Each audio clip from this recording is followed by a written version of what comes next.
Okay, thanks very much for coming. And I'm going to talk on a topic called Mythicism. I'll just find where I'll need this so I know where to turn the thing on. There we go. All right, so the topic is Mythicism, which is, did Jesus exist? Was he a historical figure? And so this is the structure of what I'm going to talk about. So initially is what is Mythicism? Who are the mythicists? What are their arguments? What are the arguments against mythicism? It's going to be a tongue twister, I might have problems. And how should we respond? First of all, what is mythicism? Mythicism is the belief or the claim that Jesus was not a historical figure, but he was a mythological invention. He is just legend. He was not a real historical character. This belief is popular amongst atheist groups, and also a significant minority of Australians would take this view. Most people do believe that Jesus is a historical figure, but they're probably, I don't know, 25, 30%, I don't know the exact figure, who would believe that Jesus is just a legendary character. So who are the people who promote mythicism? First of all, I'll look at the origins of mythicism, who are the modern mythicists, and I'll just highlight a couple of people who are anti-mythicism. The origins of mythicism. It began in the 18th to 19th century, following the Enlightenment, and I've got a list of characters there who were mythicists from the 18th and 19th century.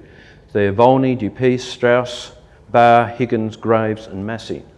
I won't deal with these people in detail. I'll just move straight on to the modern mythicists. Towards the end of the 19th century, to the end of the 19th century, around about the 1890s, there was a school of history of religion school in Germany, and it had this fancy German name, Religionsgeschichtliche Schule. And so there were a group of academics around that era who were investigating or promoting the idea that Jesus was not a historical figure. Their arguments are now dated, and modern people believe that they were bad when they were first proposed anyway. And all the arguments from the history of religion school was refuted during the 20th century, so those views are now rejected. I won't go look at the past in detail, but I'll just give an example of one particular character from the 19th century who is called Gerald Massey. So he died in 1907. He claimed that Jesus is a copy of Horus, and he wrote a book called The Historical Jesus and the Mythical Jesus. So he studied Egyptian records in the British Museum. Basically, he was self-taught, and modern people consider he was incompetent, and yet Gerald Massey is still quoted by mythicists as an authority today. But he was just one example from the 19th century backwards. So there's a figure of Massey and also a figure of Horus. Now I'll just move along onto the popular modern mythicists, and these are the characters that occur quite frequently. There's George Albert Wells, who's also called G.A. Wells, Robert Price, Carrier S., also known as Dorothy Murdoch, Dan Barker, Richard Carrier, and Earl Doherty. So I'll give a brief summary of each one. So here is George Albert Wells. He was a former chairman of the British Rationalist Press Association. So rationalist doesn't necessarily mean rational, it means anti-Christian. But he was very strongly anti-Christian. He was familiar, because he was professor of German, he took a lot of interest in the history of religion school in Germany. So he was very familiar with their work. And he was also familiar with a lot of the German biblical critics, such as Rudolf Bultmann as well. But New Testament scholars do not take Wells' work seriously. He is regurgitating the past, and all his major points were refuted long ago. And also, he's since changed his mind. He's decided that there was a historical figure called Jesus, although he is very keen to say how unreliable the Bible is. So he attacks the Bible quite vehemently, but now he admits that Jesus was a historical figure. And generally, on this subject, he might publish papers in German, on German.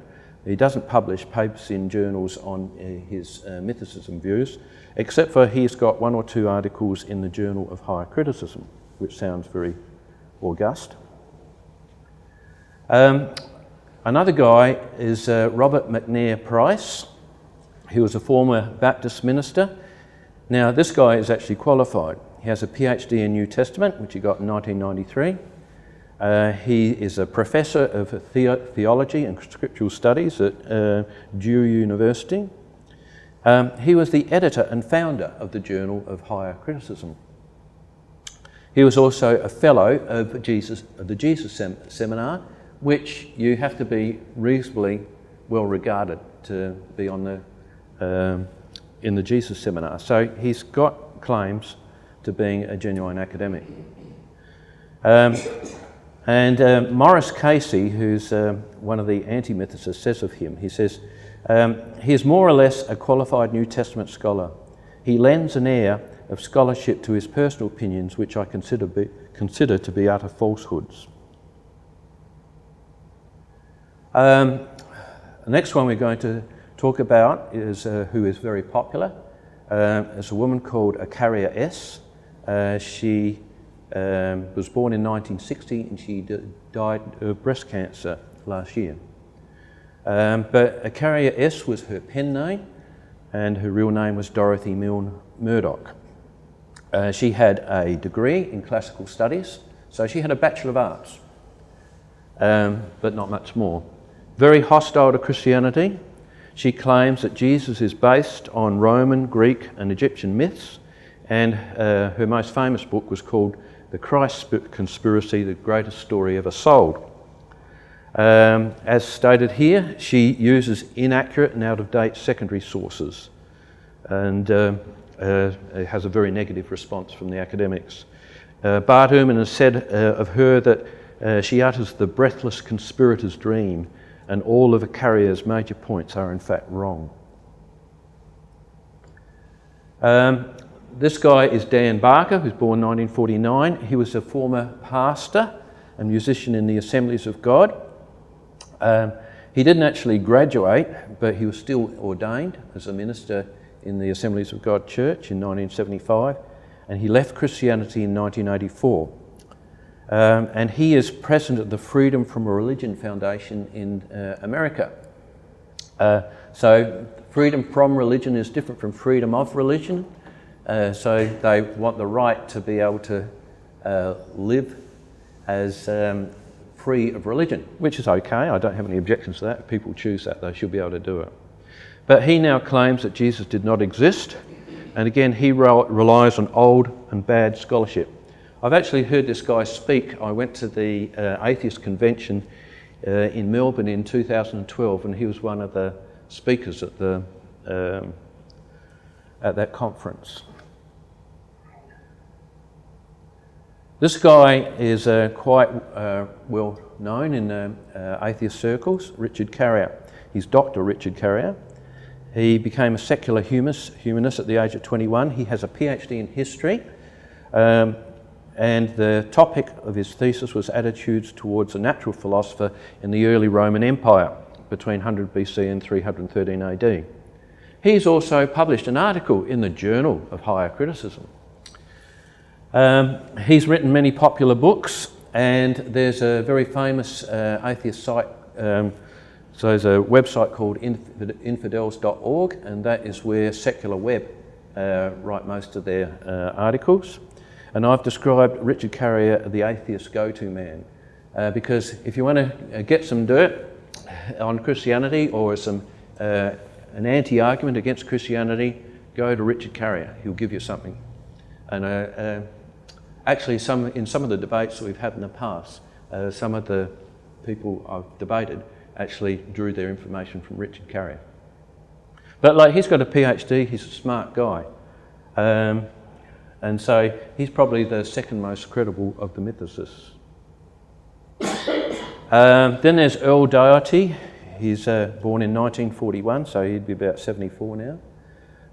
He had a Catholic background, and he has a website called The Jesus Puzzle.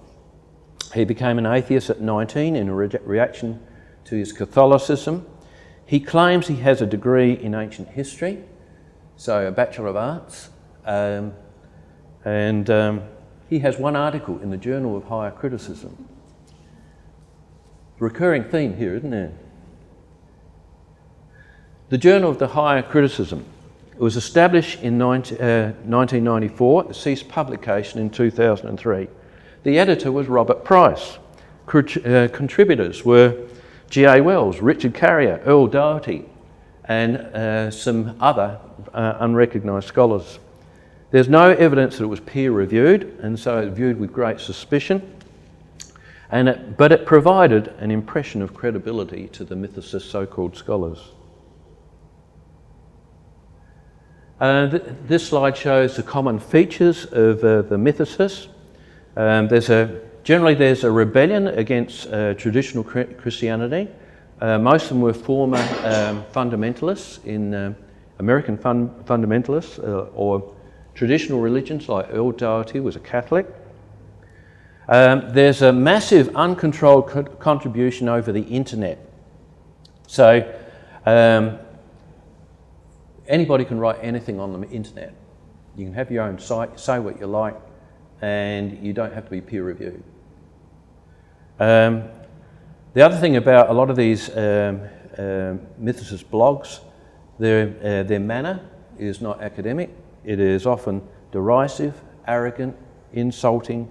Quite often it's vulgar. But then again, they often claim the high moral ground. And they claim to appeal to the open-minded lay audience. So by saying appealing to the open-minded lay audience, they're not appealing to the academic audience. So they're appealing to people who are not as equipped to criticise what they present. In general, they rely on out-of-date sources from the 19th and early 20th century, and most of the sources that they do rely on were bad when they were written.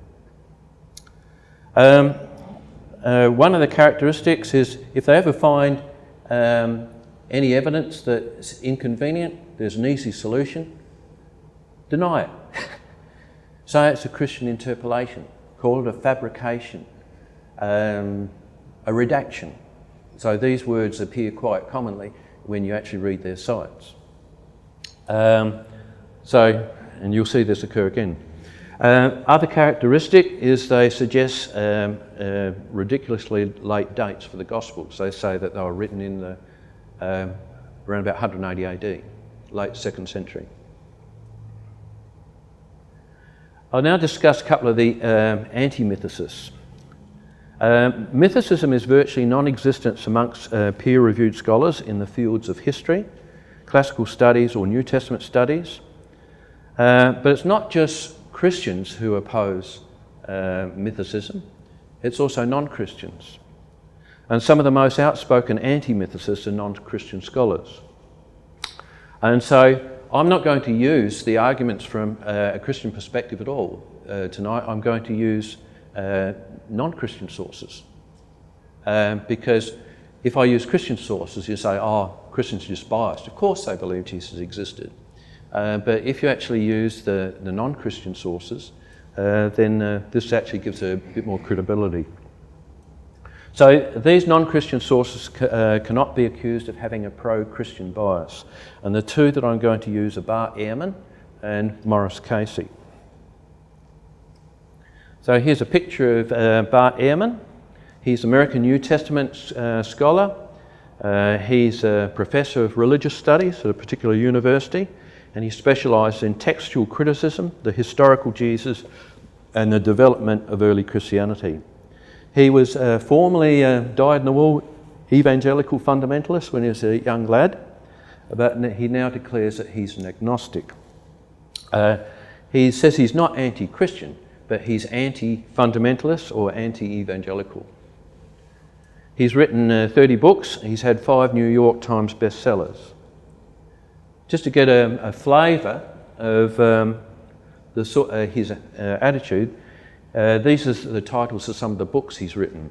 Misquoting Jesus, Forged, Writing in the Name of God, Why the Bible's Authors Are Not Who We Think They Are, How Jesus Became God, The Exaltation of a Jewish Preacher from Galilee, Jesus Before the Gospels, How the Earliest Christians Remembered, Changed and Invented Their Stories of the Saviour, Jesus Interrupted, revealing the hidden contradictions in the Bible and why we don't know about them.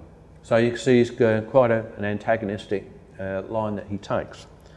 But the book that I'm going to refer to or use for this talk is Did Jesus Exist? A Historical Argument for Jesus of Nazareth.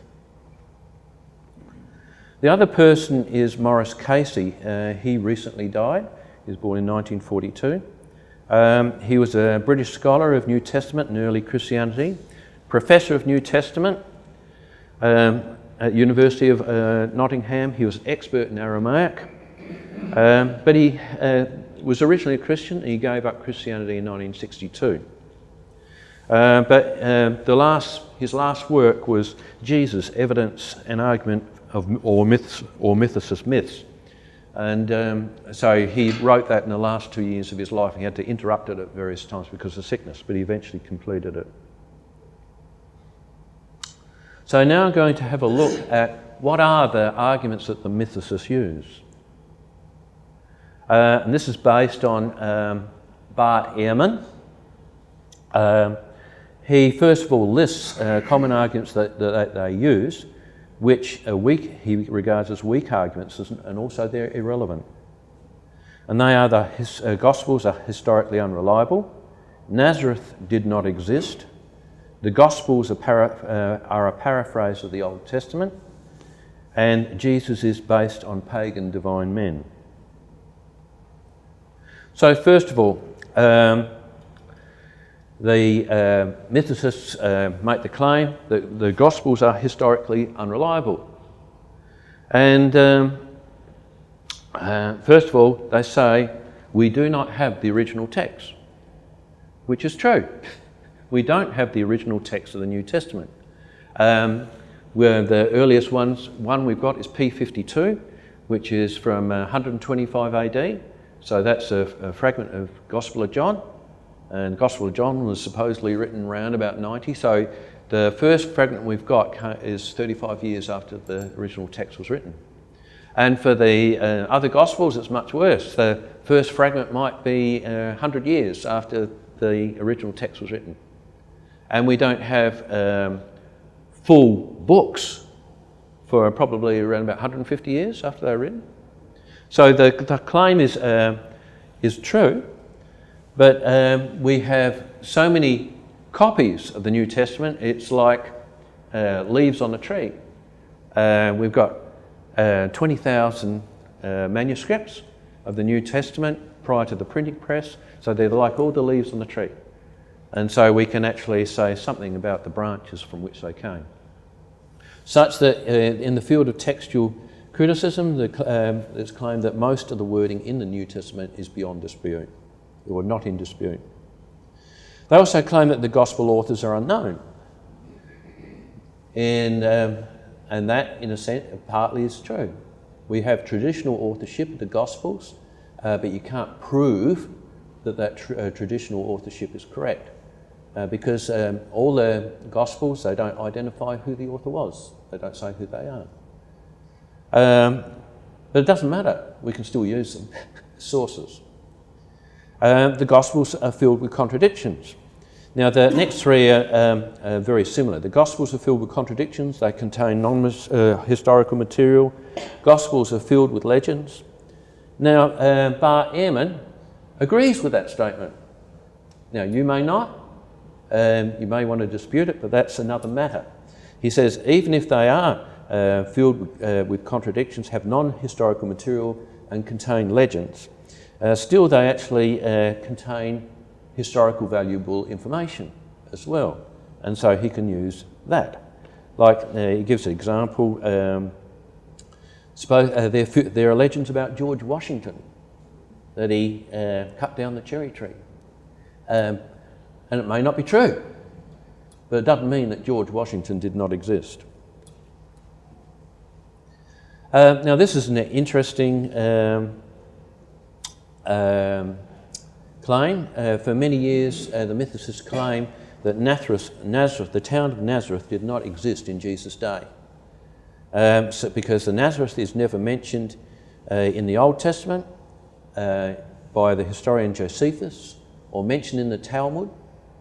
It was never a pilgrimage destination in the early times. And the first mention of Nazareth outside the New Testament is by a guy called Sextus Julius Africanus in 221 AD. So they argue, since it was not mentioned in any of these external sources, therefore it's only mentioned in the Bible, can't believe that, so it didn't exist. And then they argue from that, if the Christians made up the story about Nazareth, then they made up Jesus as well.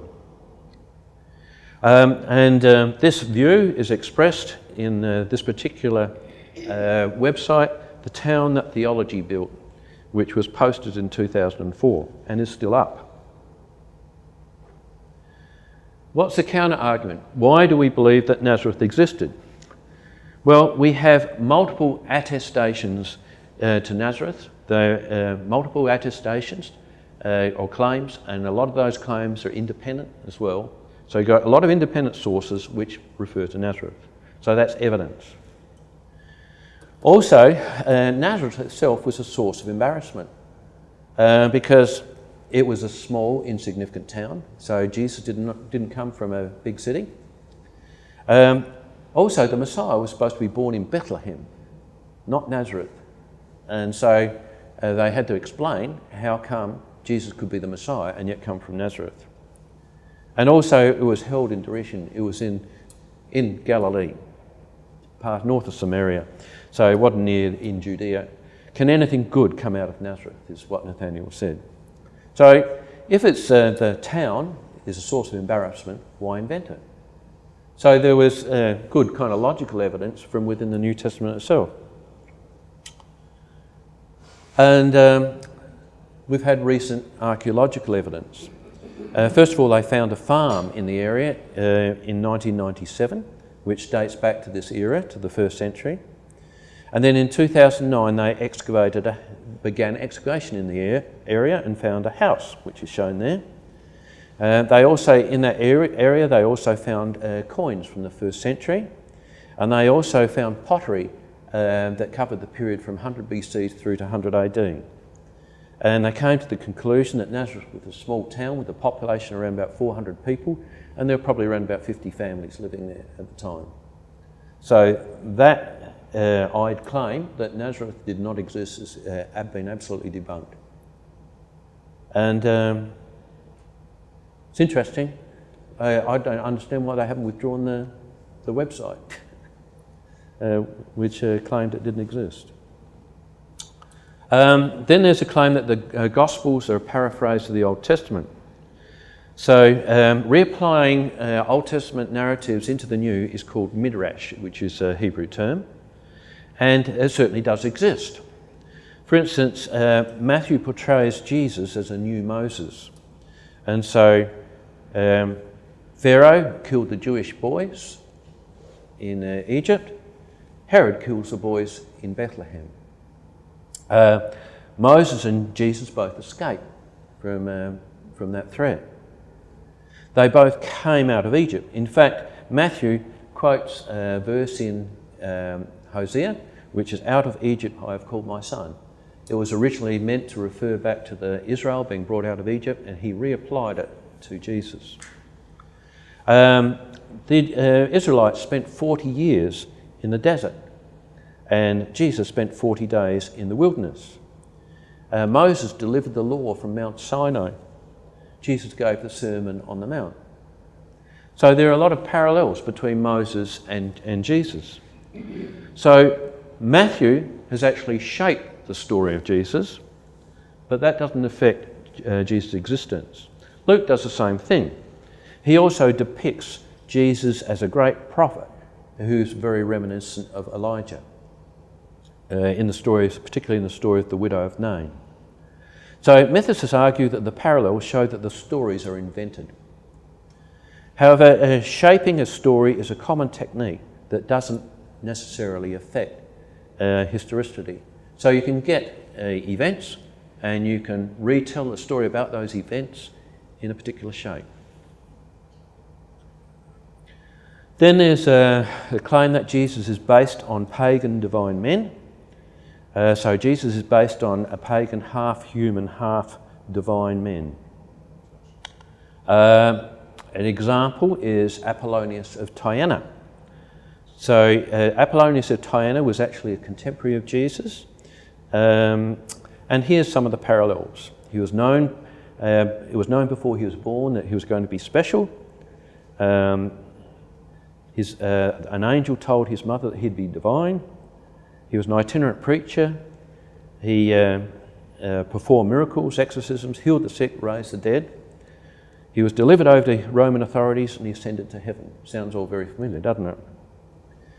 In this particular case, though, the first account we have of him was by a guy called Philostratus, and he wrote that in 238 AD. So who copied who?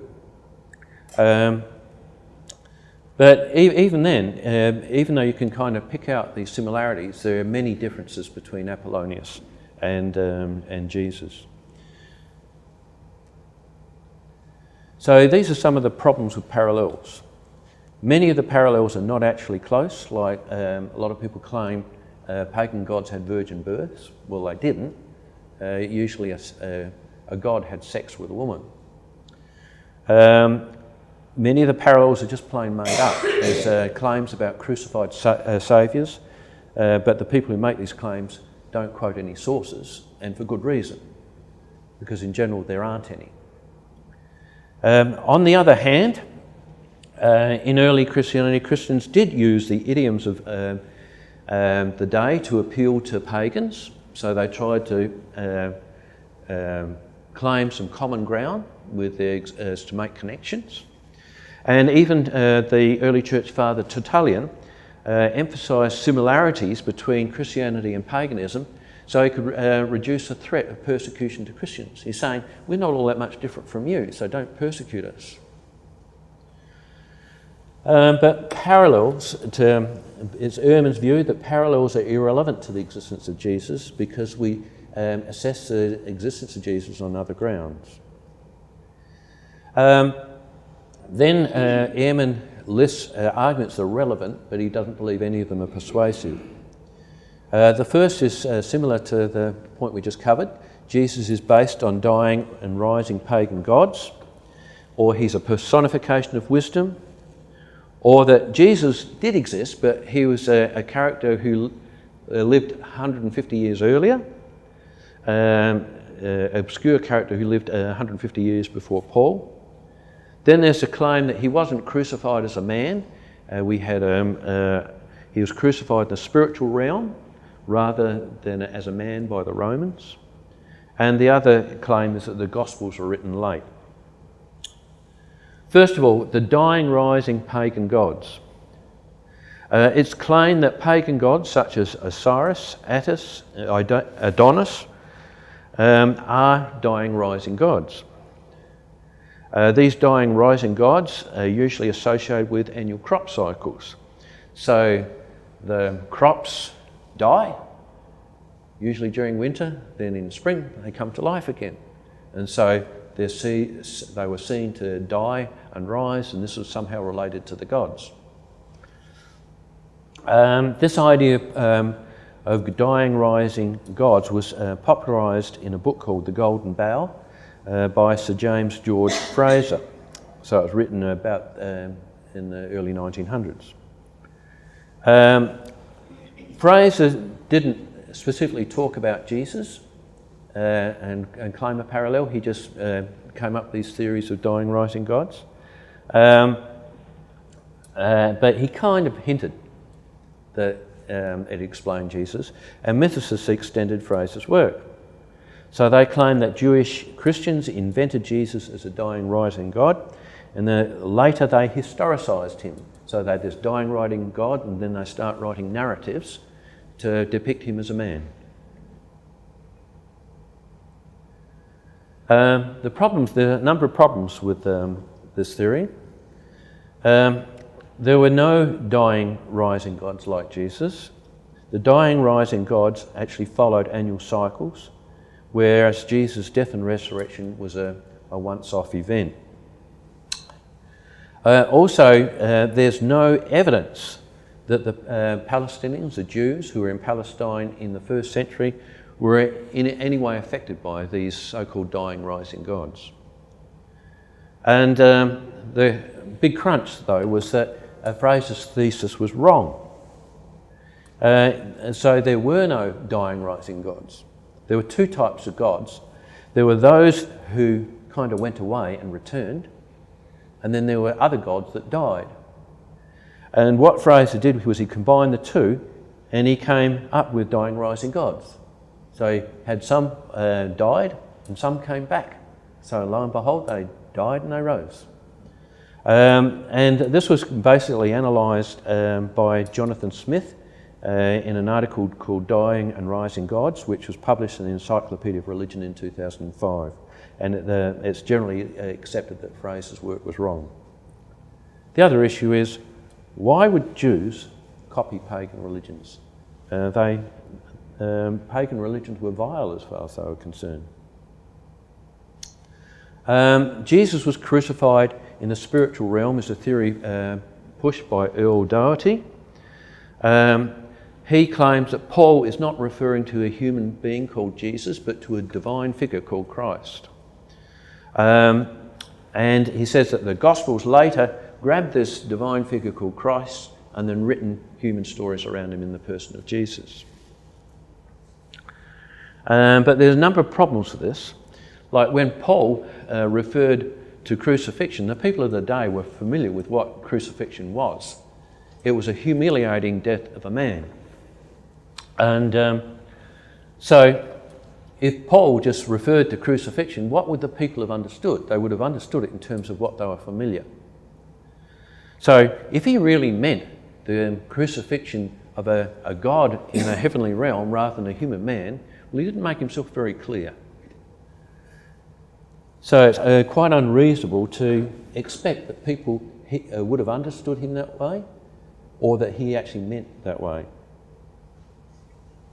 There are other claims that the Gospels were written late. Mythicists claim that the Gospels were written late in the 2nd century, and therefore they have no historical value. So Acaria S claims that the Gospels were written about 180 AD, compared with the conventional dates accepted by scholars, which is roughly 60 to 90 AD. In fact, Doherty claims that the shared document by Matthew and Luke was still under development in the latter half of the 2nd century, whereas most scholars assume it was written around about 50 AD.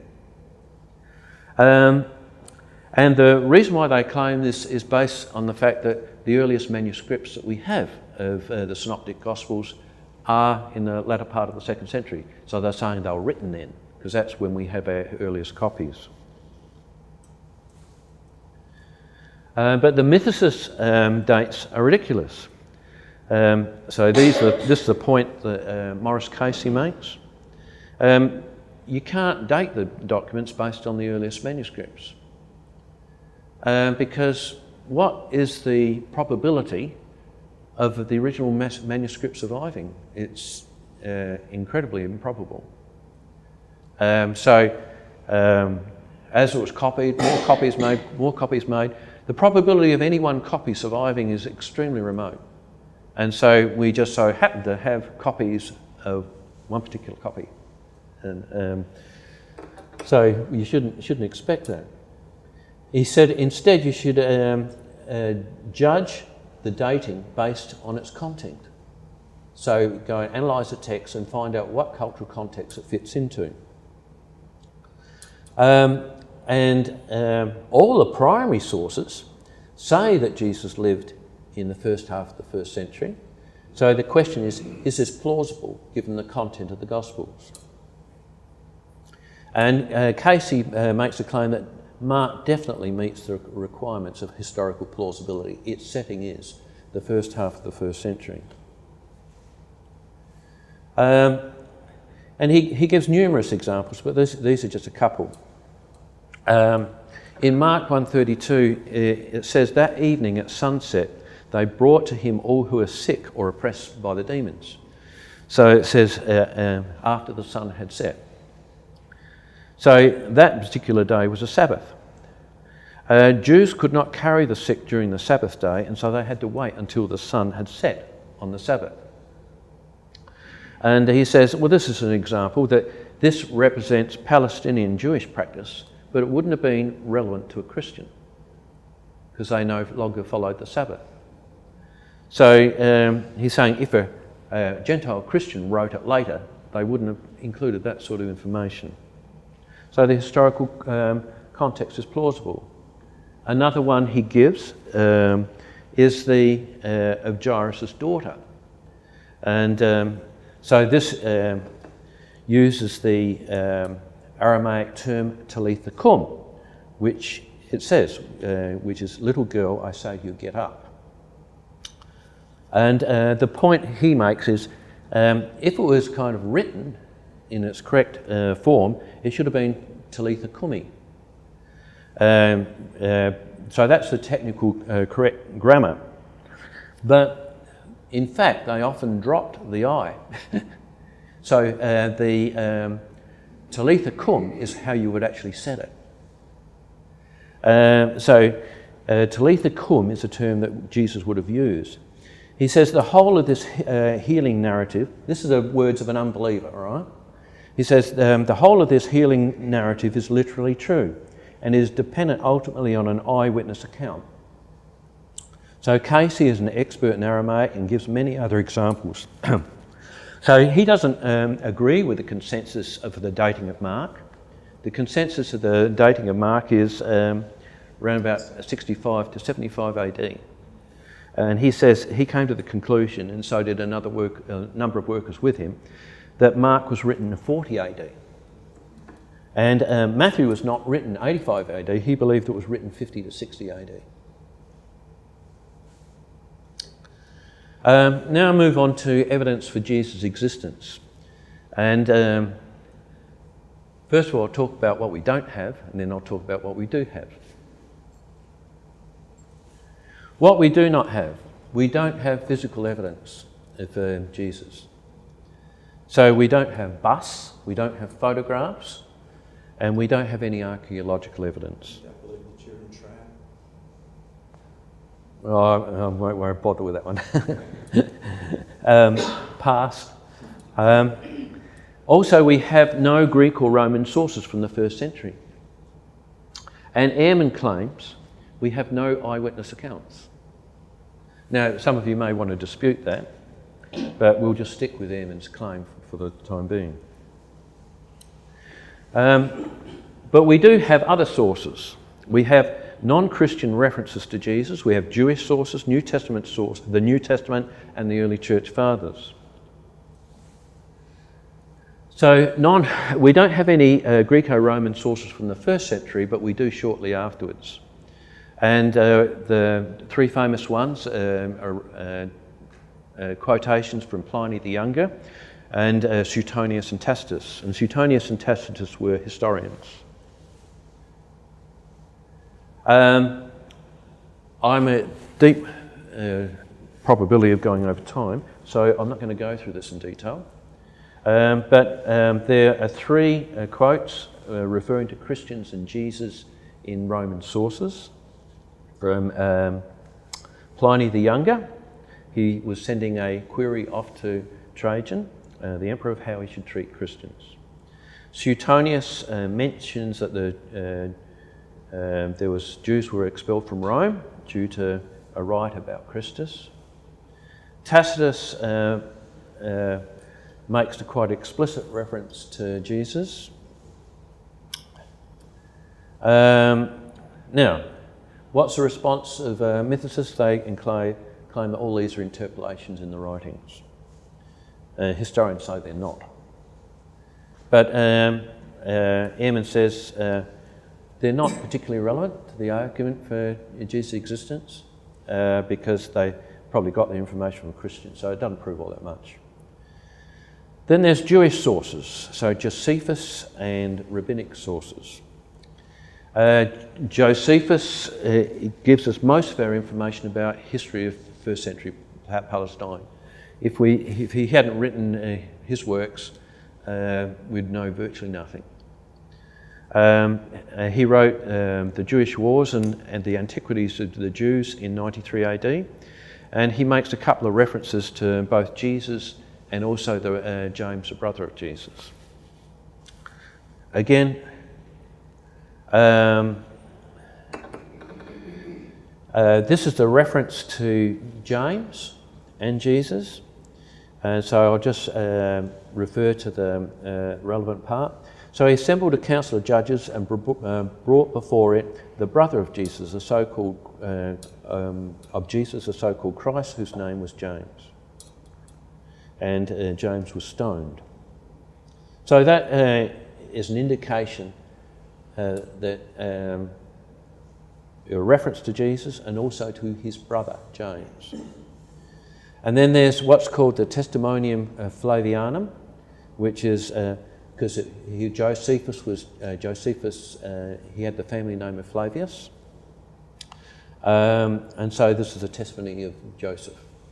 And there's been a lot of debate on this reference to Jesus, and Josephus was not a Christian, but some of the phrases in this passage would have only been stated by a Christian, and those are the bits that are underlined. So scholars agree that there are interpolations inside that passage, but they say you can pull them out and it makes sense. And so that's the quotation when you pull out those interpolations. So the reaction of the mythicists is that they're both complete interpolations, whereas scholars think that the residue is genuine. And so there are a whole pile of arguments for and against why, whether they're interpolations or not. But I won't go through that for the sake of time, because Ehrman says doesn't really prove much anyway, one way or the other. And so he says, let's move on and consider other sources. Then there are references to Jesus in the Talmud, but these were written around about 300 AD, and he says they're too late to be relevant. So what are the sources that they think matter? Well, it's basically the Christian sources which he believes mattered. And so these are the Gospels, the book of Acts, Paul's letters, the remaining letters, early church fathers. And as far as Ehrman's concerned, these are the ones that really matter. If you refer to the New Testament and talk to people, they kind of put the New Testament or the Bible in a special box. You can't read that, it's written in the Bible. But scholars and historians say that's not a good way of looking at things. Just to explain the New Testament, the structure of the New Testament, there are 4 Gospels, the book of Acts, 13 letters from Paul, 8 letters from other authors, and then the book of Revelation. So the 4 Gospels contain narrative information about Jesus' birth, ministry, teaching, crucifixion, resurrection and ascension. Acts contains narratives about the life of the church after Jesus' ascension for the next 30 years, and the last half of Acts is devoted to Paul's activities. Most of the remaining letters so most of the remainder of the New Testament are letters to churches from various authors, particularly Paul. Now, the books were written by different authors from different places and different times. And so it was anarchy. People were writing in all sorts of places. There was no central controlling committee. People did their own thing. Also, nobody knew what other people were writing. So there was nobody around in the early church had a bird's eye view of what was going on, because they were dispersed. However, later these documents were copied, and people valued them, and they formed them into collections. And it was only several hundred years later before they actually made the final decision about what was in the canon and what was accepted. So the Gospels are a collection of documents. They're not coordinated by a committee. So, and they should not be treated differently from any other sources. Also, there's a tendency to judge them by the standards of our day. But they weren't written according to the standards of our day, they were written according to the standards of their day. The authors were probably not conscious that they were actually writing scripture. They were just meeting their local needs. Were they biased? Yes, they probably were. Everybody's biased. And when historians analyse the text of the New Testament, they take that bias into account. So what you have, in effect, is multiple sources that corroborate the existence of Jesus when they hadn't collaborated. So it was corroboration without collaboration. As an example of methodology, Luke describes his methodology in the first 4 verses of Luke. I've only just got 3 here. He says, "Many have undertaken to draw up an account of the things that have been fulfilled among us, just as they were handed down to us by those who from the first were eyewitnesses and servants of the word. With this in mind, since I myself have carefully investigated everything from the beginning, I too decided to write an orderly account for you, most excellent Theophilus." So 2 points. He drew on sources, they were prior written sources, and also traditions that have been handed down by eyewitnesses.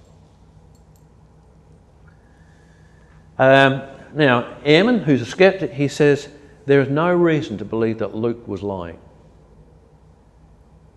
So from this we learn that there were many early written sources that attest to the existence of Jesus, and he also drew on oral traditions from eyewitnesses. And they agree on fundamental facts about Jesus. And 2 that seem certain, he delivered important teaching and he was crucified under Pontius Pilate. Also, the original sources were probably written in Aramaic, not in Greek. He says the Gospels were written in Greek, but Jesus spoke in Aramaic. And many of the Aramaic phrases are actually retained in the Greek translations. So there's references to Rabbi, Messiah, Cephas, Talitha Kum, Eloi, Eloi, lama sabachthani, etc. So a lot of these are Aramaic phrases that are retained. And also some passages are obviously translations of Aramaic. And sometimes you have problems with the Greek translation. But if you actually go back to the Aramaic, you can resolve what was actually meant.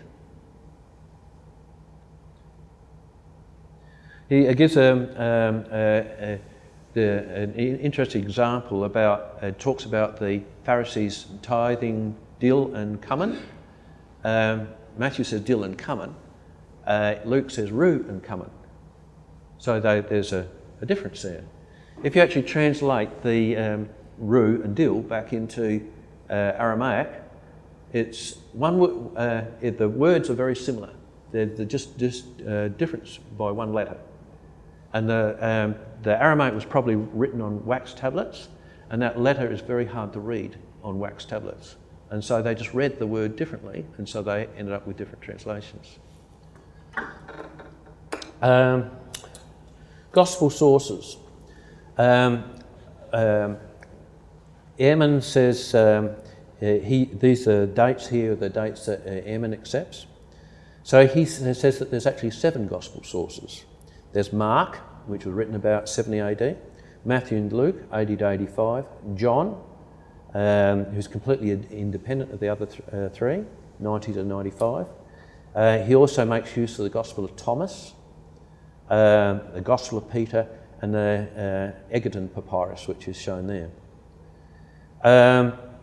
All these are based on prior sources, and together they provide historians with a wealth of material that they can analyse.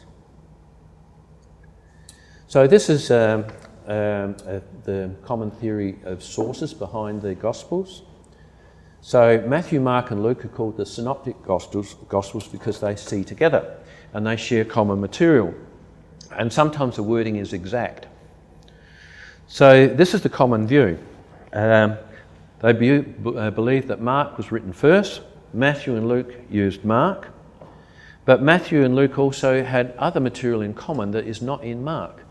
And so they suppose that there was another document which is called Quell, which is German for source, and the shorthand for it is Q. So Q is very early and predates Paul's letters. Matthew and Luke also had their own sources, which are given imaginative names of M and L for Matthew and Luke. John probably was independent of the Synoptic Gospels, and he used three sources, and they're called the Signs, Discourse and Passion sources. So we have multiple independent sources that all corroborate Jesus' existence. And so this is just a diagram showing the relationship between sources. So here we have Mark, Matthew and Luke both drew on Mark. They also had common material in a document called Q.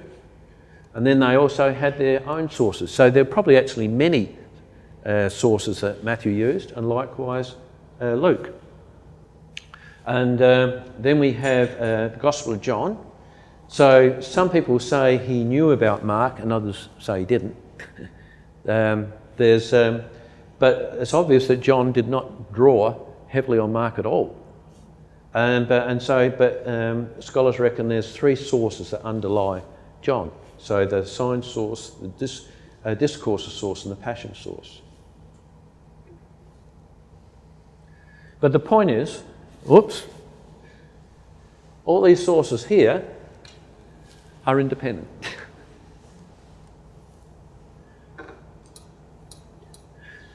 Then there's the book of Acts.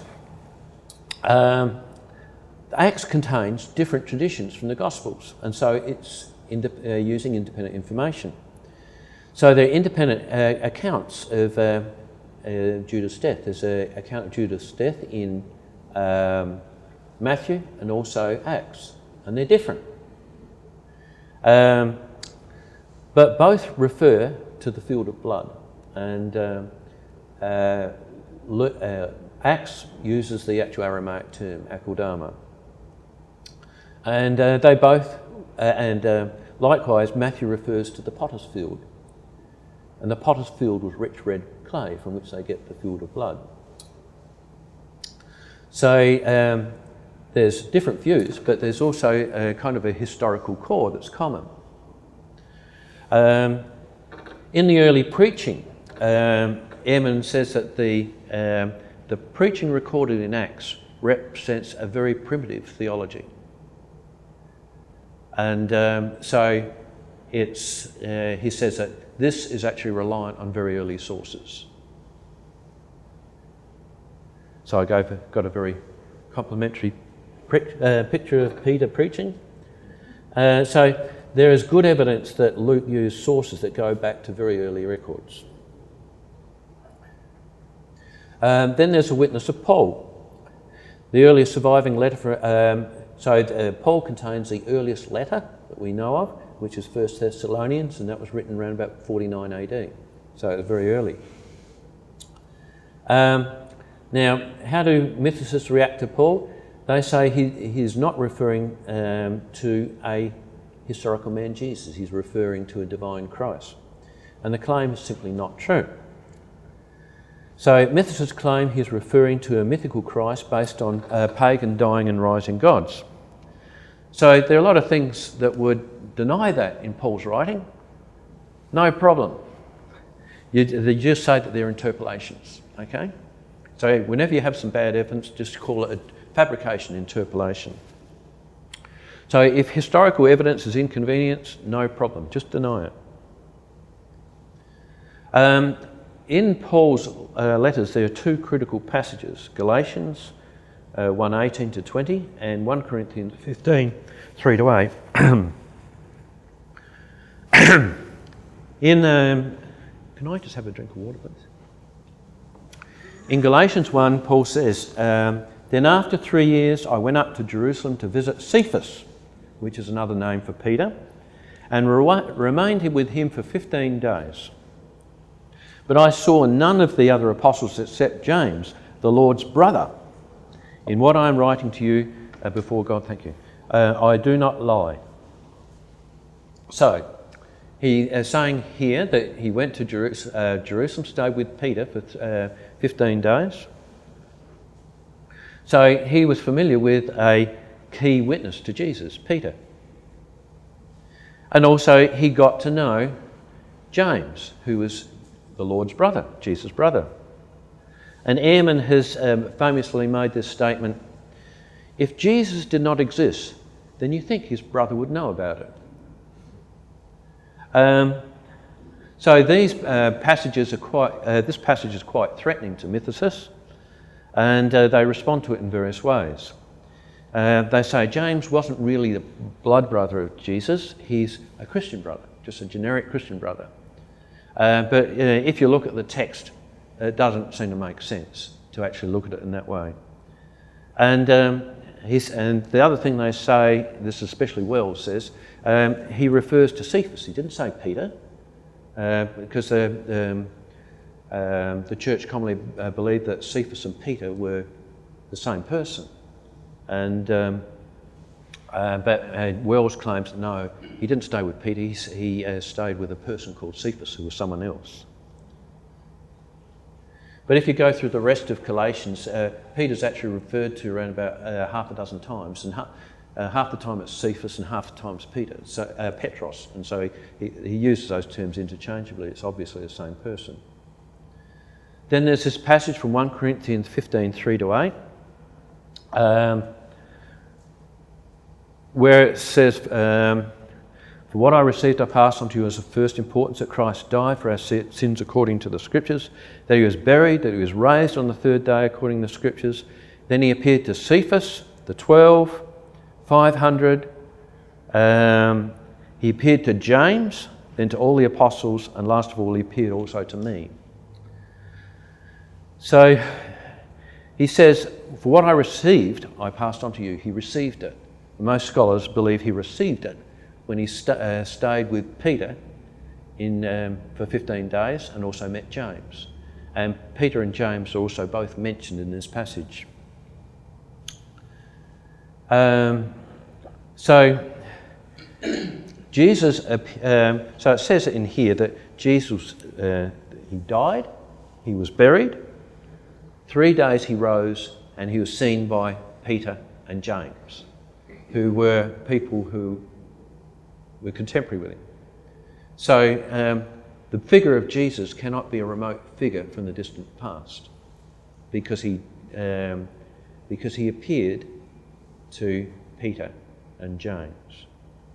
So he had to be recent.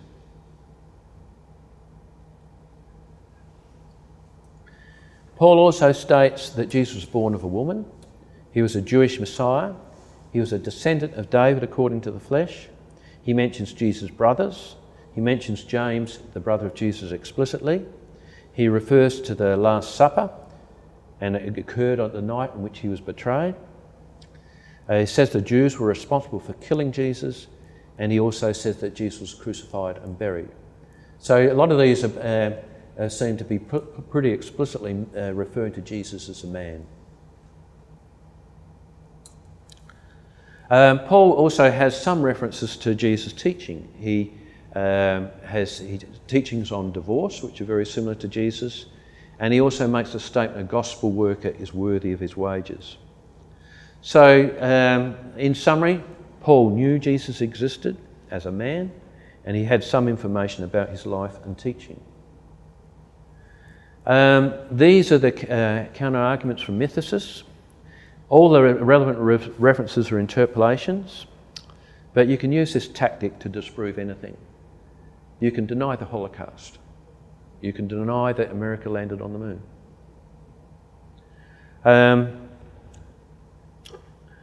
There's all these interpolations that they claim have no evidence in textual criticism that the interpolations are there. And if they were interpolations, why didn't they insert some more? Why is Paul silent about teaching, miracles, events, the trial before Pilate? There's lots of things that Paul doesn't mention which are in the Gospels. Well, the answer to that is it may well have just been irrelevant to his intent. He was writing to Christians. He's also silent about many other things. He says nothing about where he was from, who his parents were, what did he do when he went into Arabia, or how he converted people. There's heaps of stuff he didn't say. So, in a sense, it's not surprising he didn't say some things about Jesus as well. Also, the other letter writers are very similar to Paul, which may be construed to support his point, the mythicist point. But John's letters, 1, 2, 3 John, say nothing about the narrative of Jesus. So if you looked at his, you'd think, oh, he didn't know anything about Jesus as a man. But the same person wrote the Gospel of John. He obviously did know. There are other questions. Why doesn't he tell us more? Where did he get his information from? When did he get it? I'll skip through that. Then there's, so we talked about Paul, now talk about the non-Pauline epistles. So there are a range of different authors, independent authors. They're full of references to the earthly Jesus, and except for the 1 John, the authors seem to have no knowledge of the Gospels. So the information they're providing is additional source information.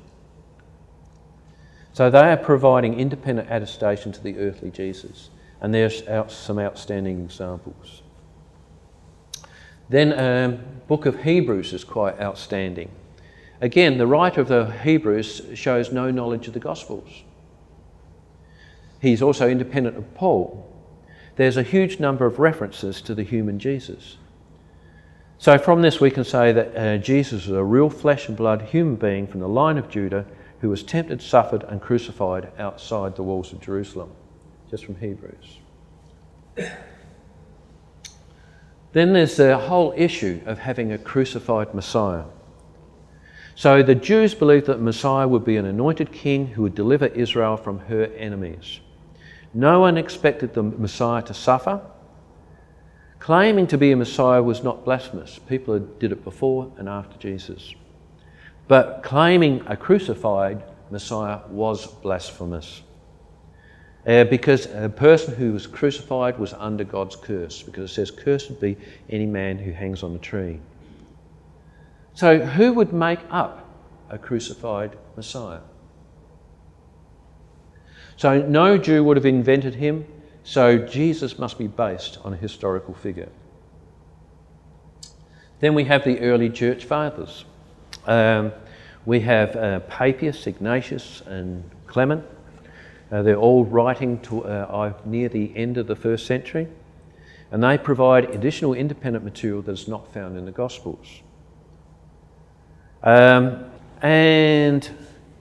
early church fathers were debating opponents. But the interesting thing about their opponents was none of them claimed that Jesus didn't exist.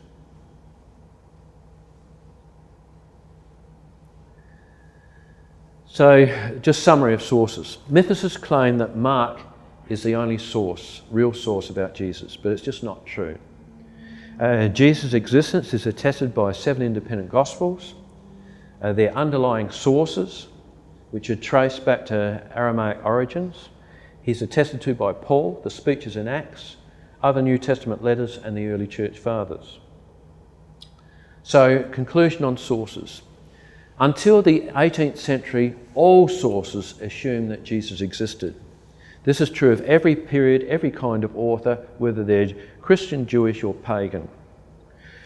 Jewish or pagan opponents never suggested that Jesus did not exist. So the idea that Jesus did not exist is a modern notion. Richard Dawkins was a person who actually pushed the idea that Jesus didn't exist. He says in God Delusion, "It is even possible to mount a serious, though not widely supported, historical case that Jesus never lived at all, as has been done, among others, Professor G.A. Wells of the University of London, in a number of books, including Did Jesus Exist?" Well, Richard Dawkins is a professor at Oxford University. Why does he need to resort to a professor at London? However, he didn't mention that Wells was a professor of German.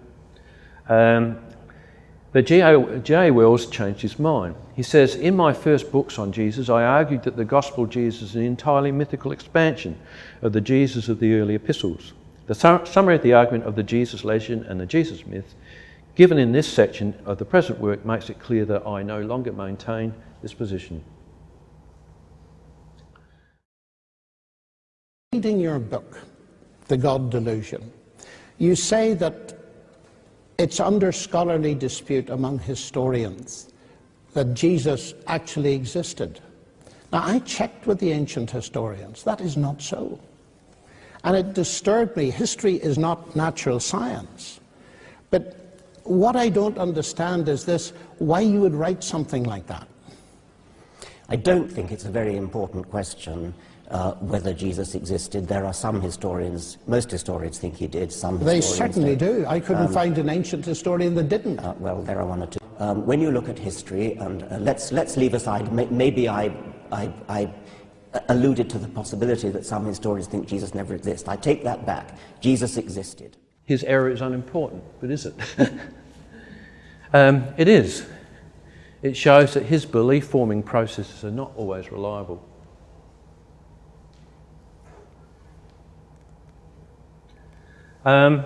This is a summary from Professor Ed Sanders. He's a well-renowned scholar, and he's writing on behalf of the historical community. He says, "I shall offer a list of statements about Jesus that meet two standards. They are almost beyond dispute, and they belong to the framework of his life, and especially his public career." So he's saying all these lists, items here considered as certain. Jesus was born about 4 BC, near the time of the death of Herod the Great.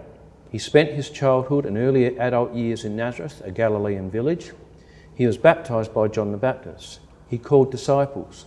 He taught in towns, villages and countryside of Galilee, but apparently not in the cities. He preached the kingdom of God. About the year 30, he went to Jerusalem for Passover. He created a disturbance in the temple area. He had a final meal with the disciples. He was interrogated by Jewish authorities, especially the high priest. He was executed on the order of the Roman prefect Pontius Pilate. After the crucifixion, we may add here a short list of equally secure facts about the aftermath of Jesus' life. His disciples fled. They saw him, in what sense is not certain, after his death. As a consequence, they believed that he would return to found the kingdom. They formed a community to await his return and sought to win others to faith in him as God's Messiah. So, conclusion on existence. Jesus' existence is attested by multiple independent sources, primarily from the New Testament and the underlying sources, and from oral tradition, and also from the early church fathers. So I'll just play one more short video. I do not see evidence in archaeology or history for a historical Jesus. Yeah, well, I do. I mean, that's why I wrote the book.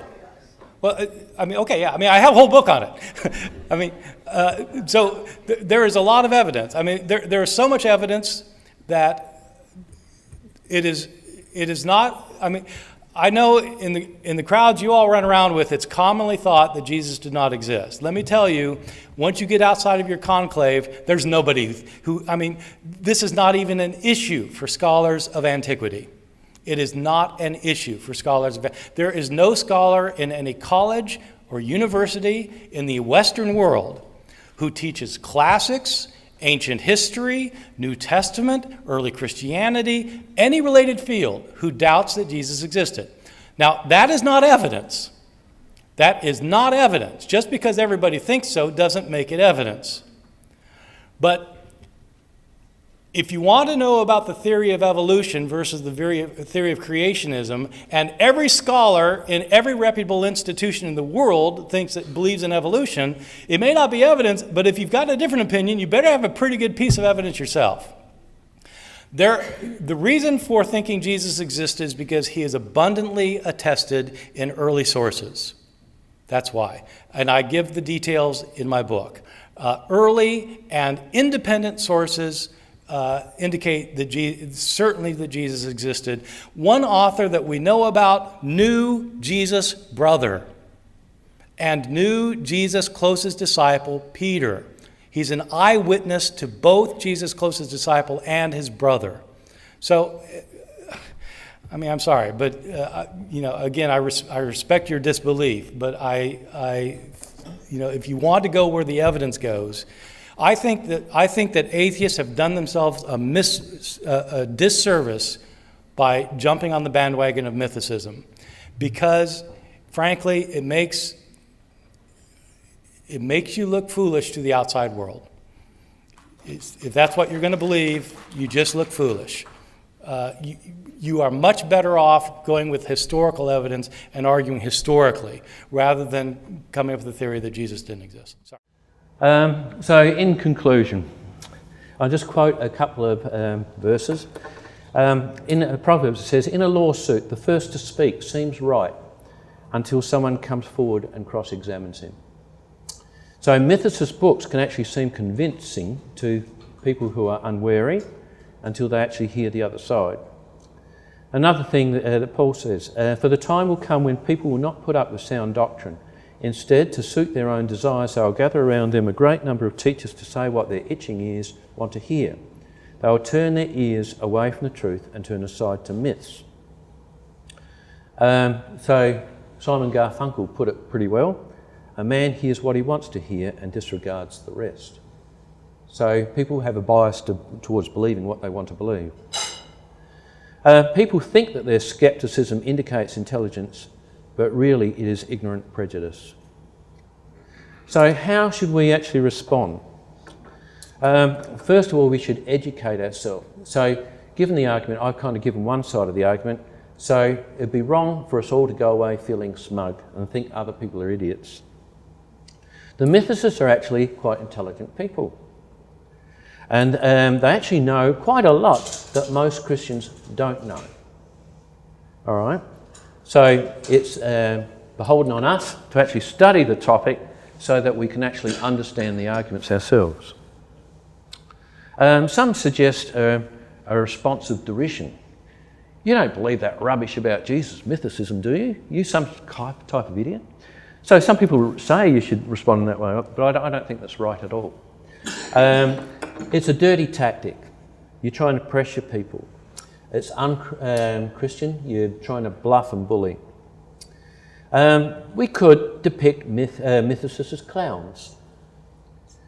Or we could just say that they are painting themselves into a corner. You know, there may actually be some truth in that. But how should we actually respond? I actually struggle with this, so I'm actually open to these suggestions from you. I suggest we can actually respond with questions. Like if people make some sort of assertion like that, you say, well, why do you say that? Then respond to their assertions and their reasons, perhaps with further questions. Because we shouldn't allow them to change the burden of proof. Who owns the burden of proof? Ed Sanders put it this way. He says, he who makes the assertion bears the burden of proof. That's it. Thanks again, Kevin. That was very well put together. Has anyone got any questions you'd like to put to Kevin? Or comments. Comments? How often do you come across people who actually don't believe that Jesus even existed as a person? I know in my work situation, there was Pride or Easter, and there was some comment about Jesus, and one of the professors piped up and said, that's if he even existed. And so, when I advertised it on Facebook, somebody came in with a comment, no, he didn't exist. So it kind of evoked that response. And I know, you've pushed that idea at various times, haven't you, Laurie?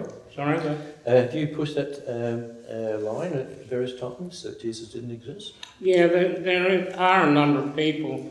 Probably they're a smaller minority than. There are probably more people that believe he existed, but that he wasn't divine. Yeah. Because if you look objectively, there is very little evidence that he actually did live. It's more or less circumstantial evidence. I had a couple of comments I wanted to make. Yeah. If I can read my writing.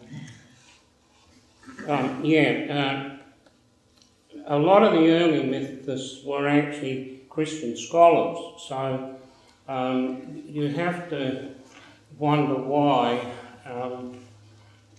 if you were a Christian believer, why you would take the opposite view. And even today there are a number of Christian scholars, including several Catholic scholars that have been sort of banned by the Vatican, that have adopted this attitude. But there's also a number of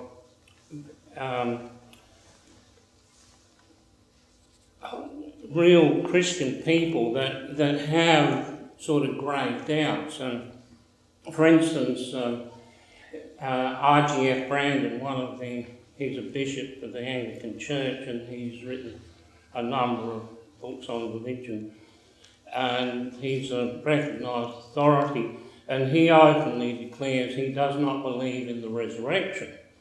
So you have people in that situation where there are areas of the story that give them a bit of a problem. Another comment, the reason we have 4 Gospels is because of the ancient belief that 4 was a sacred number, and there were 4 corners of the earth, and there were 4 winds. But in fact, there were hundreds and hundreds of Gospels. The 4 that we have were the ones that were dredged out from all the other stuff. I mean, a lot of them were absolute rubbish, but there were a lot that were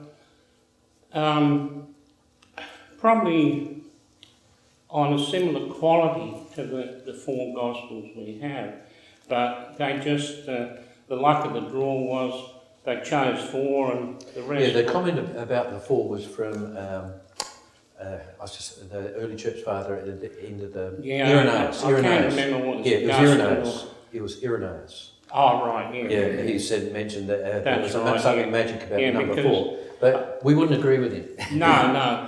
But I mean, you have to understand the mindset of those times. That was the sort of thing. They believed that the earth had 4 corners, so there had to be 4 Gospels. Now, you quoted Galatians 1, where Paul said that after 3 years he went up to Jerusalem. Now that contradicts the book of Acts, which says that after he was blind and then he was cured at Damascus, he went immediately to Jerusalem. So we have 2 different accounts.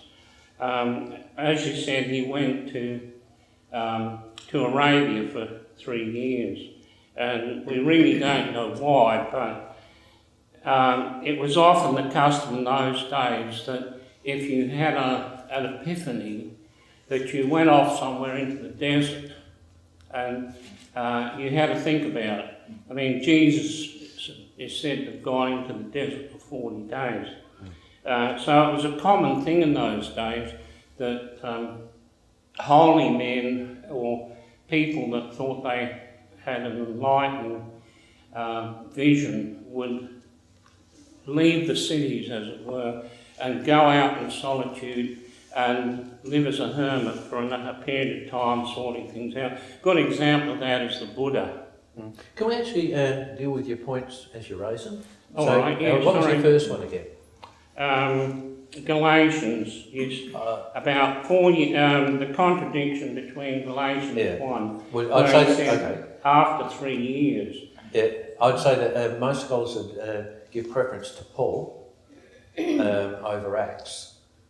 Because that's he's telling his own story. Well, but so that the difficulty is in reconciling the account in Acts with what Paul says. Yeah, so there's obviously somebody didn't get it right. And if there was an error there, then there could be other There's other errors. commentators which do reconcile those two, that they're not referring to exactly the same sequence of events. Yeah. So, you know, if you say, well, they're referring to exactly the same sequence of events, yes, there's a contradiction.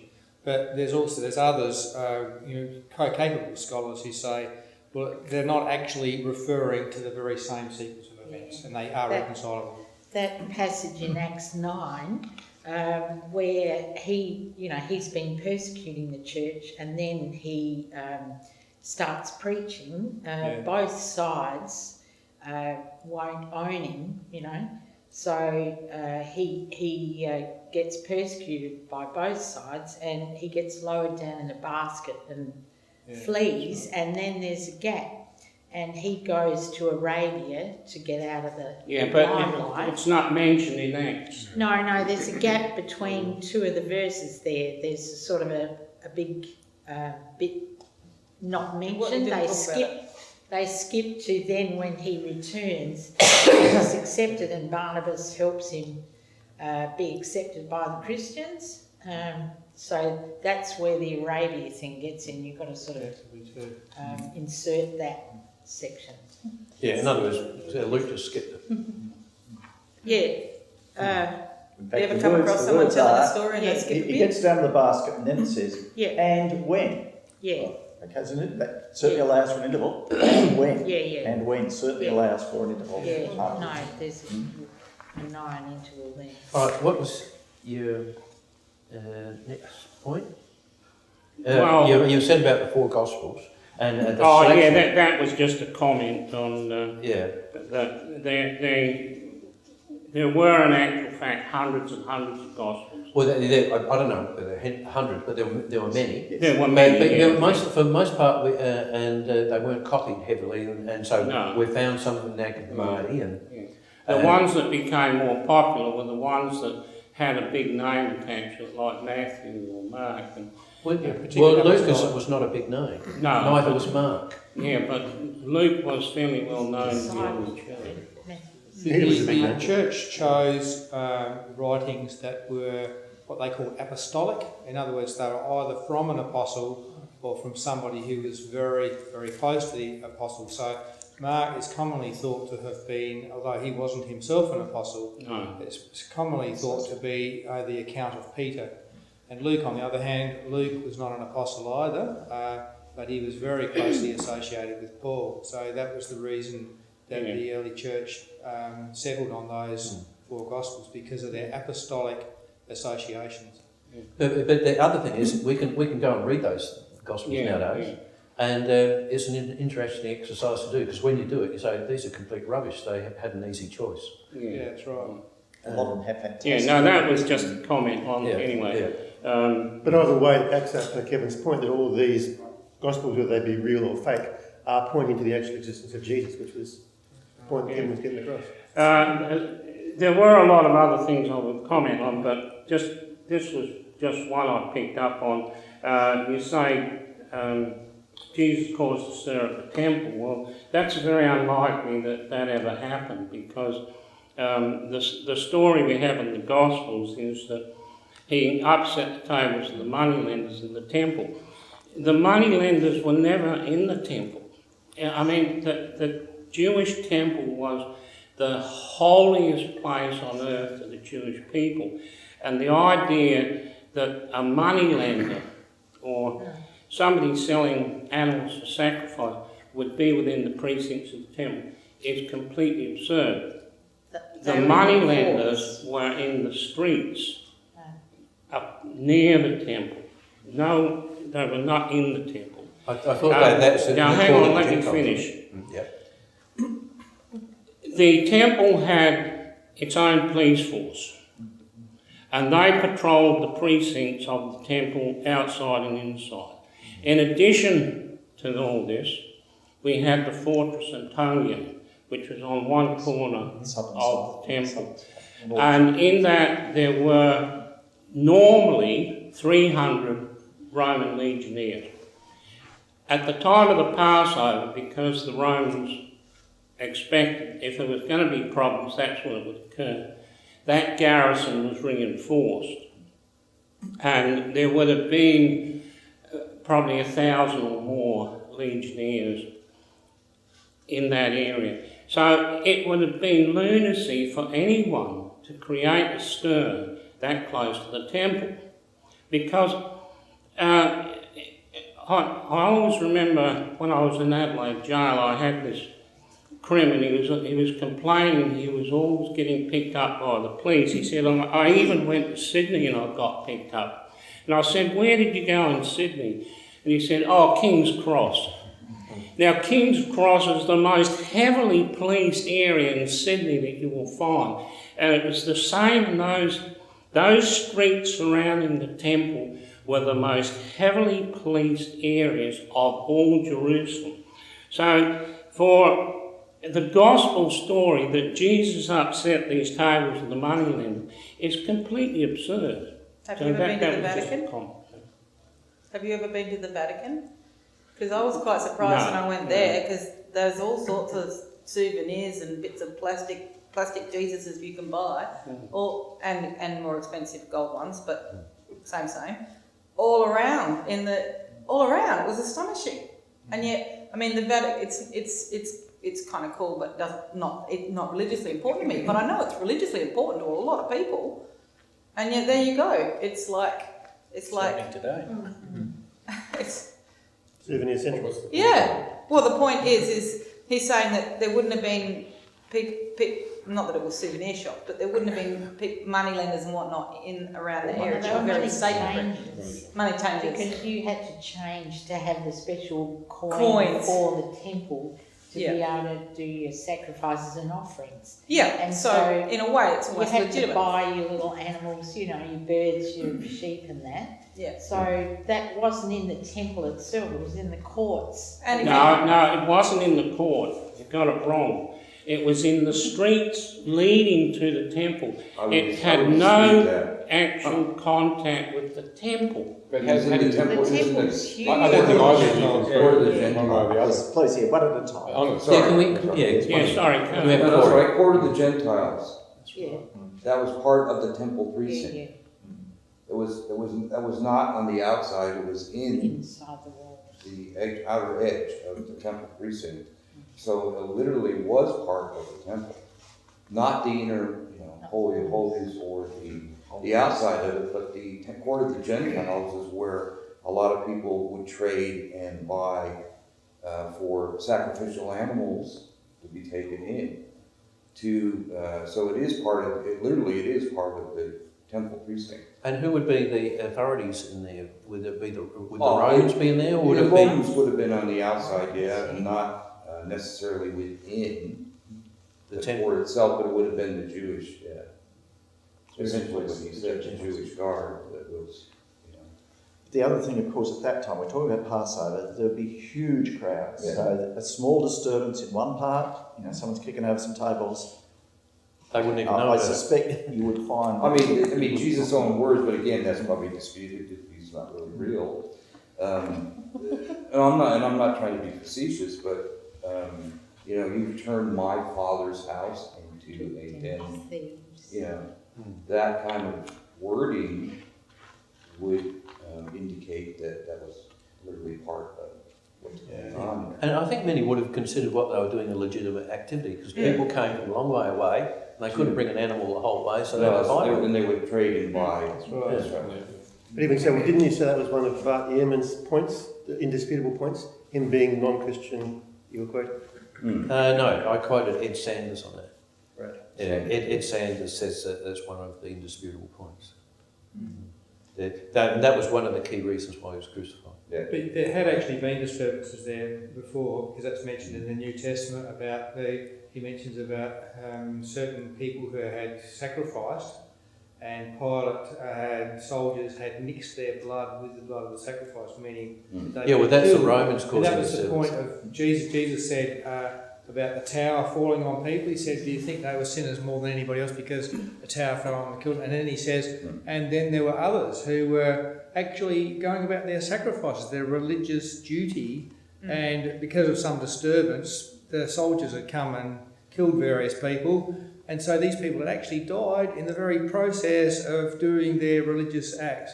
So Jesus says, "Do you think, well, were they sinners more than anybody else?" So, the background to that is that there was such a disturbance there. It's in that case to the extent that soldiers came in and killed some people.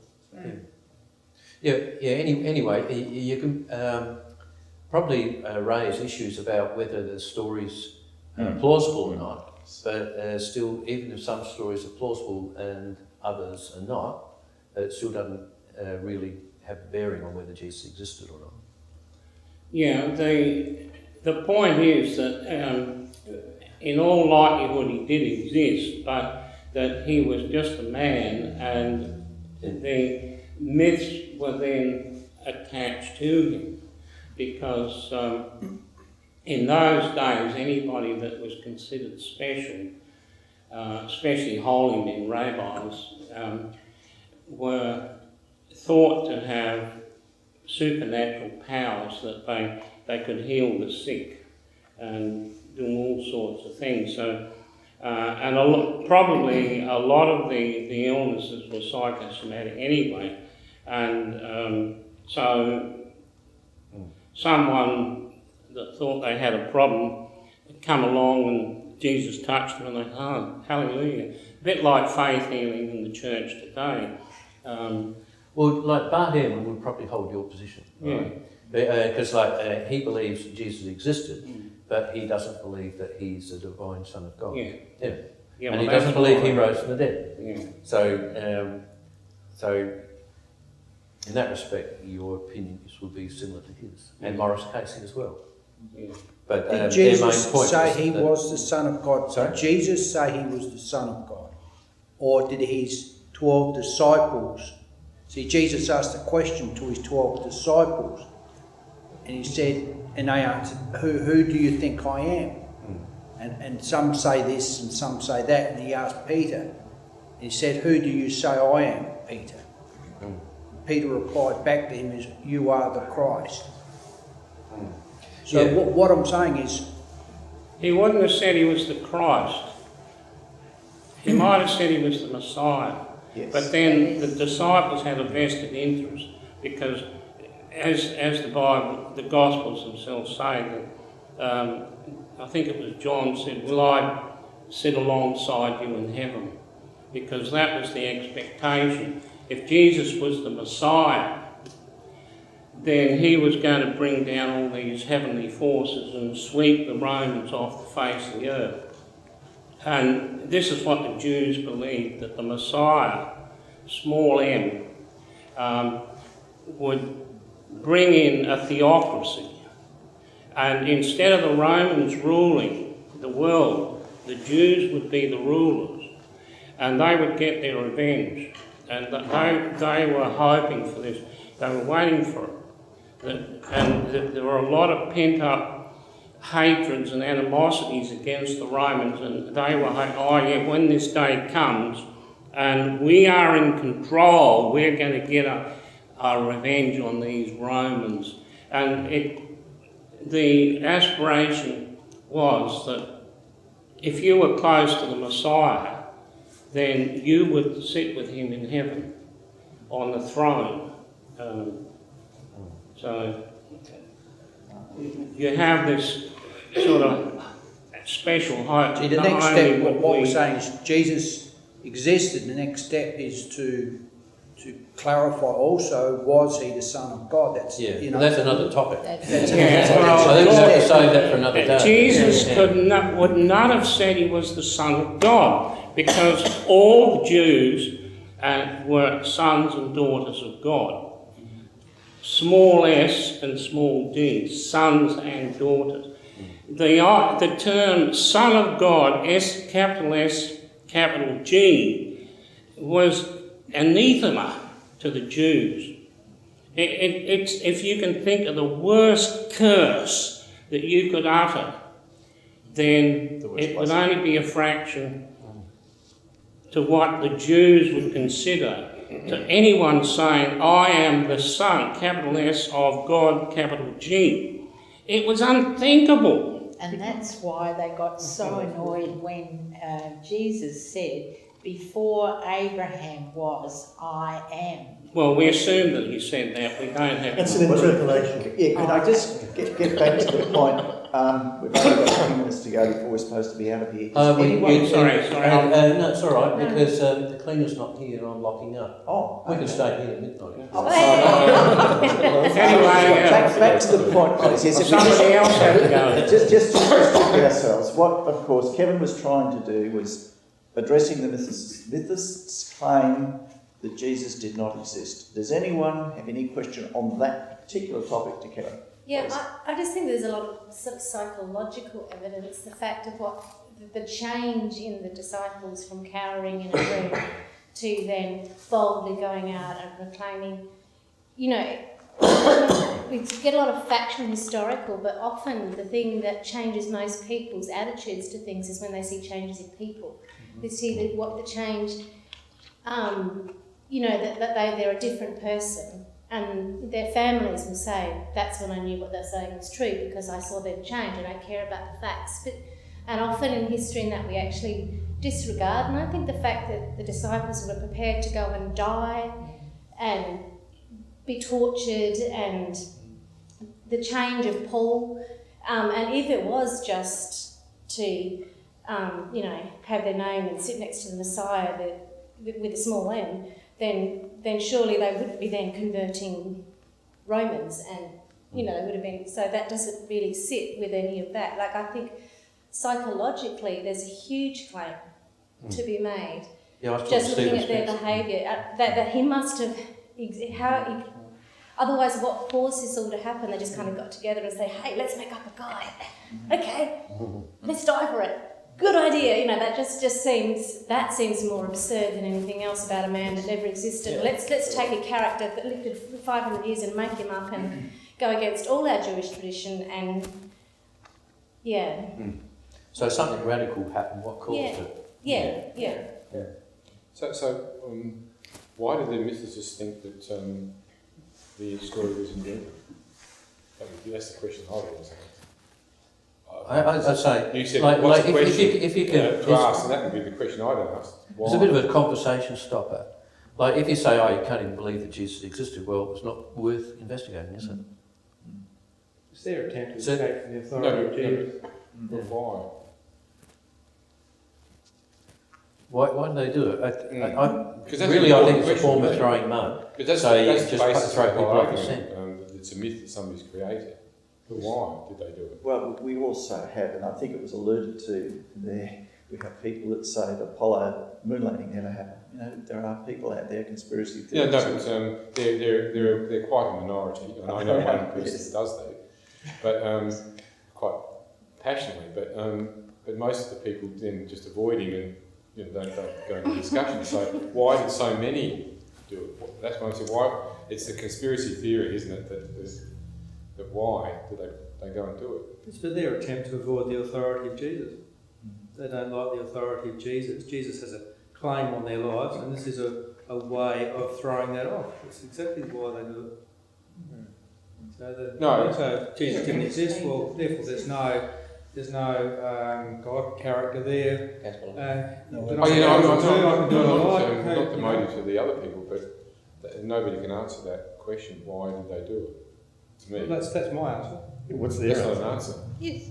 They won't say that. They won't say that. Of course, they're going to have some intellectual reason, but the underlying moral reason is that they want to throw off the authority of Jesus on his claim on their lives.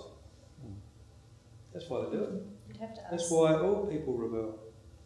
Have you? No, Do you have any I don't understand. answers to that? In your research, No, but why? have you No, I'm found not any over answers that. to that question?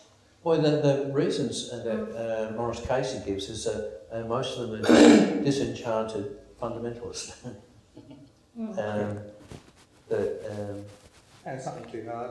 A lot of people which you're quoting there have actually had an exposure to, and then take the opposite position. Is what I was actually picking Very up. extreme. Not see, like you're saying, too extreme to the situation.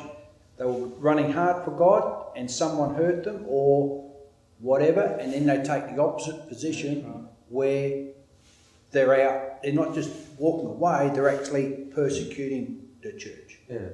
Well, Casey reckons they just jump from one form of fundamentalism to another. Yeah, that's right. That they've never really been rational or look at evidence. They want certainty. Yeah. Well, folks, it has gone 9 o'clock. I think Kevin says he's prepared to stay here till midnight to talk to for those that wish to leave. But it's a very interesting subject. Once you start, it's a bit like it's hard to close it down, because everyone should be interested to find and dig deeper, and to understand the whys and the hows. And that actually opens up, and people actually start researching and finding out more. Yeah, well, as I did it, looked at it, like these two people, Casey and Ehrman, are both unbelievers. But Ehrman says, I'm not really, people think I'm anti-Christian, but I'm not. He actually likes Christ, and he likes the Bible. Just doesn't believe it. But he actually finds the character of Jesus quite fascinating, and also all the historical issues very interesting. And Morris Casey's the same. He says he's not anti-Christian. Like he works quite happily with Christian scholars, and they get on fine. But he when he actually kind of looked at all the Aramaic, he said, look, a lot of this is historical. Yes. That to me, I think was one of the most convincing things, is the language studies, the Aramaic part of the Gospels that have been selected matches the language of that era, within a decade or two of the purported time when it happened. Do you mean there's Aramaic written Gospels or what? Yeah, well, he was saying that the Greek Gospels quite often are translations of former Aramaic documents. Yeah, are there any? What was the question? But they didn't survive. But let's see, a lot of writing was done on wax tablets. You have wax tablets, and you could record some material, and it wasn't very clear sometimes, and so that's why you have misreadings. But this is a cheap form of recording, because you could melt it and use it again. Aramaic is still a language in parts, but until very recent years, it's still. Hey, Kevin, I didn't actually, I didn't follow what you said about Talitha Kum. What was the point? Talitha Kum. Talitha Kum. So if you wrote it grammatically correct, it was supposed to be feminine, so it should have been Kumi. Yeah. Which is how you record it in if you're writing it down. But how it was spoken, they would have actually said kum, so it was recorded how it was spoken rather than how it should have been written. Why would you say kumi? Sorry? Why would he was just saying that's how the feminine and the masculine are different. I mean, Ani lo mediberet, Ivrit, is a female form of saying I don't speak Hebrew. Ani lo mediber, it's me as a male saying that. It's what different use the way that you speak those Middle Eastern languages. So tell them they're dreaming. That is not grammatical, but you understand the context of how it would be spoken. It's a little involved. He goes through an enormous number of examples of the Aramaic origins of the Greek. That was one of the theories that Matthew in particular was written in Aramaic first. Then that's what Papias said. Translated back into Greek. That's the position he holds. He said that right. Matthew probably would have been the person who wrote it on the wax tablet. And that was probably Q. That was probably Q that Matthew wrote initially in Aramaic. But he said he believes that Matthew wrote it on the wax tablet, and somebody came along and translated it into Greek, and they still accredit it. Just because of the Jewish nature of the gospel itself. Yeah. But that's one of the theories.